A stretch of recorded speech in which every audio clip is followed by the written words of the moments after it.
Coming up in this video, we head out for lunch and a swim in one of the many lakes not too far from where we live. If you find yourself in Udon Thani, we'd highly recommend you go and take a look at this place.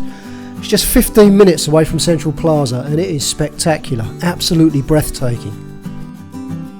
And Pook and I call into one of our favourites for breakfast. Have a terrace. You can stand up over there and pretend like Romeo and Julia, yeah? Romeo and Julia. Juliet. That's Romeo and Julia. That's the Tyree, right? Juliet or Julia. Who's Juliet? Oh, it doesn't matter, whatever.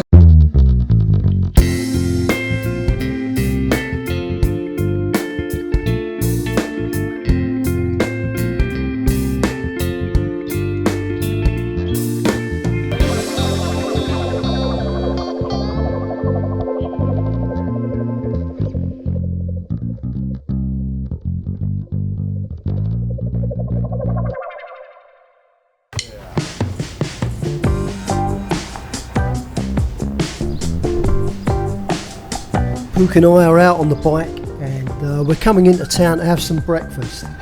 Just a couple of minutes away from where our house is. We cross over the railway lines, just past the railway station there as we go round the back of UD town.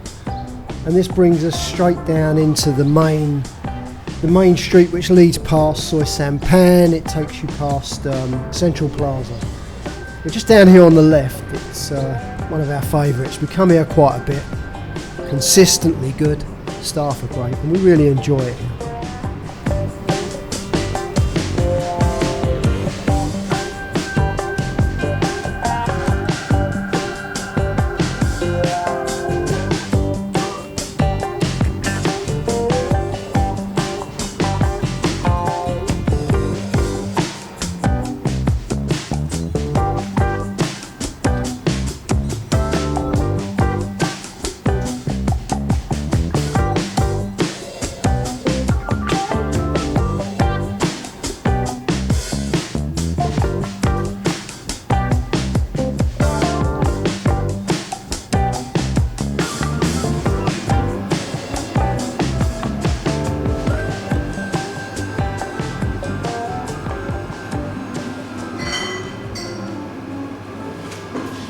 It's all in Thai, I haven't got a clue. I don't know.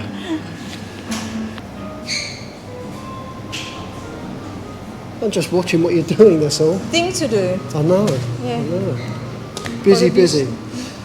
We're back over at one of our favourite breakfast places, the Good Days Cafe. Yeah. Just down the road from the railway station. Many of you will already have seen the place, seen us here. Yeah. And if not, I'll put a map up anyway and a link to their Facebook group page, whatever they've got. The Good Day Cafe. But this really is, I mean, there's a few places I like, but this probably pips the others. It's probably my favourite. It really is nice. They have got a nice breakfast here. Great breakfast, good price. The bread they make is incredible, isn't it? Yeah. Really good quality. The staff's nice, quality. Yeah. And really professional place, the way it's run, and it's good. So, we have a breakfast. Yeah. We just haven't been doing much for a long time now. No, because it's been Busy. so busy. So busy with different things. Yeah. With the family, with the business. Yeah. And even my sister here, and like... No, that's okay. It's out there now. Yeah, so Pook's sister is over from Germany. Yeah. Doing things with her. All right, there's a lot we could have filmed, but I don't know. We just wanted to spend a bit of time together, really, didn't we? Yeah. So, but we're going to get back into the filming now, and maybe even get your sister on film a bit more as well. Yeah. Do you think she's camera shy? I don't think so. I don't think so either. But she's more how to say that? More calm. More calm than Pook. Pook's a bit... Not wild. Not wild. She can talk, she's okay with the camera. You see now, if I was saying this about Pook, I could probably get in trouble for it, but she's telling you that her sister is not as wild as what she is. So a bit more fiery, Pook, and her sister's more calm. Much more calm. So yeah, hopefully we'll do some videos, maybe get some days out somewhere with your sister as well. Yeah. We need to, we really need to. Okay, I'm going to order some breakfast now and start for the day. Yeah, We yeah. have so many things to tell you guys. Yeah. It's too many things been going on, you know. Yeah. But it's been like, I don't know, in a way, it's really enjoyable. I really enjoy doing this kind of stuff. But at the same time, my head feels really thick, full, absolutely full with information, things to do.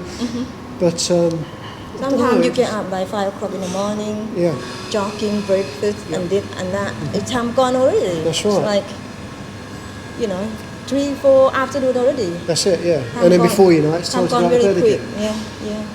So, Sometimes one day is not enough because we have so many things to do. That's it, yeah, and you just have to put things off to the following day. But still, we're out this morning, we're relaxing, going to have a nice breakfast. This is the lady who owns the place. And she also owns some rooms over the road there. What are they called? Do you know, Pookie? I'm not too sure. They got no name. No? No, but you can come here and up. They got the room here too, upstairs. Oh yeah, they've got rooms above here, but yeah, also rooms over the road. Ask the lady, what's it called over there? ตึกนั้นมีชื่อไหมคะยังไม่มีชื่อนะคะ no haven't got a name yet. Hasn't got a but name yet. you can come here to ask. Okay, come They to got good the days room. and then they Yeah, can let you yeah. know about the rooms and the prices. Look, show people upstairs. Look, that look like you know the house before. They used to build The old two-story and wooden. Have a terrace. You can stand up over there and pretend like Romeo and Julia, yeah? Romeo and Julia. Juliet. Julia. That's Romeo and Julia. That's the Thai rewrite. Juliet or Julia. Who's Juliet? Oh, it doesn't matter, whatever. Okay, let's have our breakfast and then we'll do a bit more filming today, okay? Okay. They have a very good varied selection of food, both Thai and Western, on their menu. But more often than not, I'm here for the breakfast. That's what I'm going for today.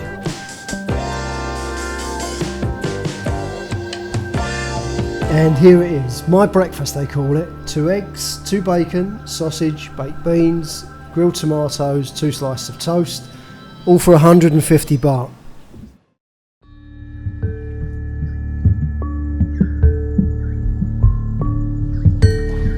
Pook and I decided to take some time out to take her sister to visit this very special place, probably about 15 minutes away from where our house is.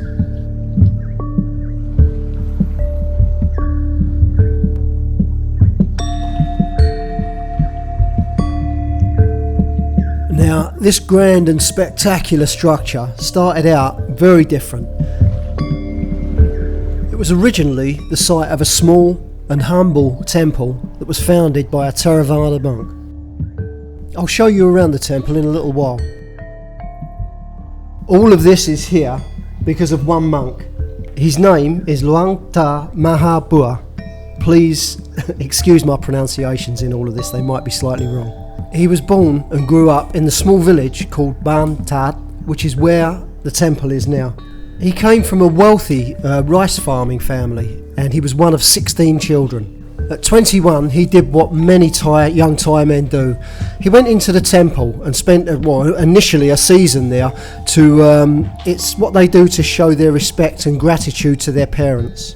But from this he decided that he wanted to be a full-time monk. During his training and teaching as a Theravada monk, he stayed at many temples with different Ajahns teaching him. And there came a point where his mother was very ill and he decided to come back to Bantad to take care of his mother. By this time his reputation had grown massively and the locals in Bantad persuaded him to stay there and build a monastery. Someone donated land and he was the one who oversaw the building of the small temple where he stayed and taught from. Luang Thang Mahabua's reputation continued to grow to an extent where even members of the royal family would come and spend time to be with him and listen to his teachings.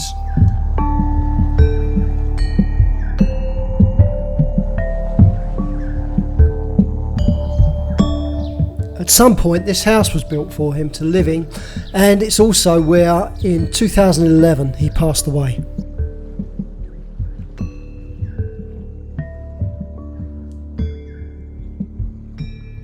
This room has been preserved exactly as it was just before 5 to 4 in the morning on the 30th of January 2011.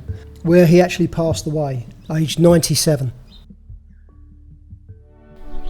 Soon after he died, plans were put in place to build this museum where you can see some of his personal possessions.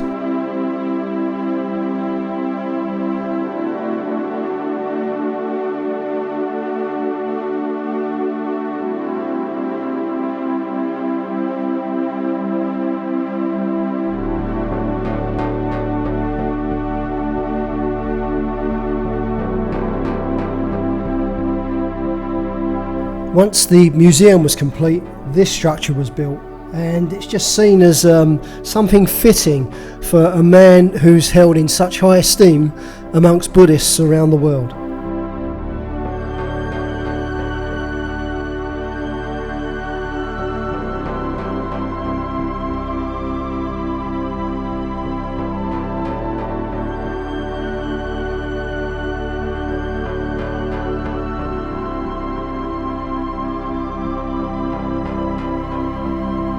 I don't know how they've done it, but this white tiling that surrounds the buildings it's cold. It's so cold to walk on.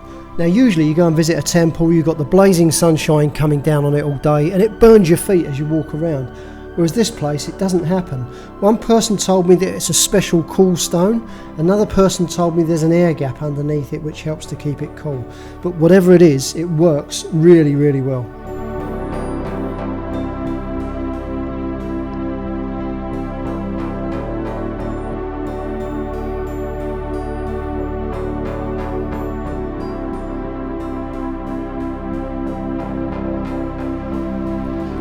Like I said earlier, I'd highly recommend you go visit this place. It's just 15 minutes away from Central Plaza here in Udon Thani.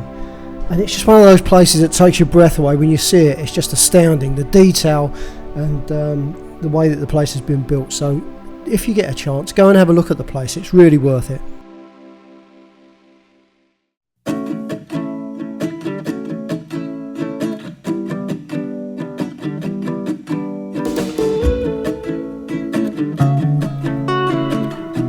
All over Thailand, wherever you see a lake, you usually find some kind of resort.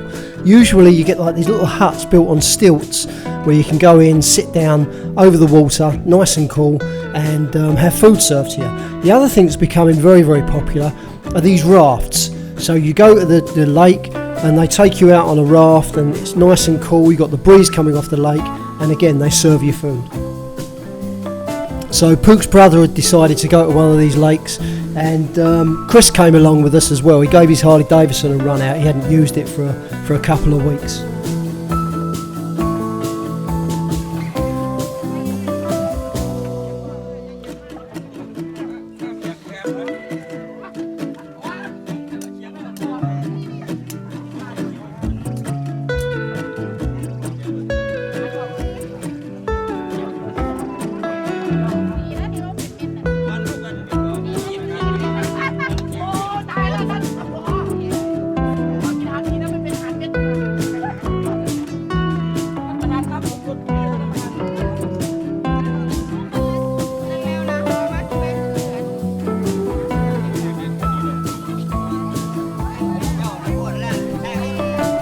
This particular place, you've got two rafts that are joined together, so we're all sitting on one, and the one that's tethered to us has the barbecue on it. It's where they cook all the food and where they keep all the drink. And then they use this long tail boat to push you out into the lake, and of course you just phone them up if you want to be picked up, or if one person or two people want to come back, they'll send the long tail boat out to come and collect you. Those little huts at the end of each raft are the toilets, and no, they don't just flush straight into the lake. They've got tanks underneath the raft that get emptied every time the rafts come in.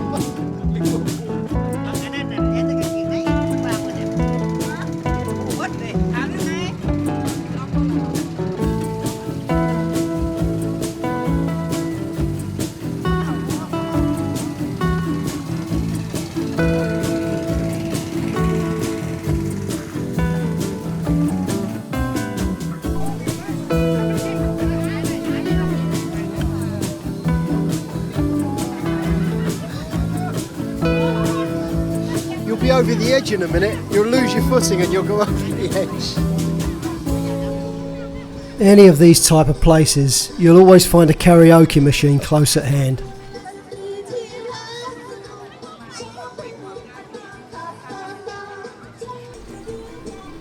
The water was great, nice and warm and very clean too.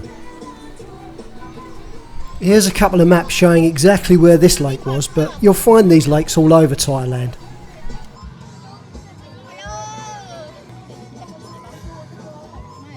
No?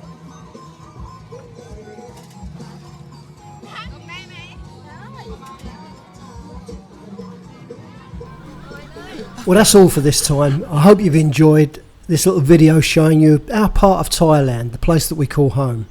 Thanks very much for watching, and we'll be back soon with another one.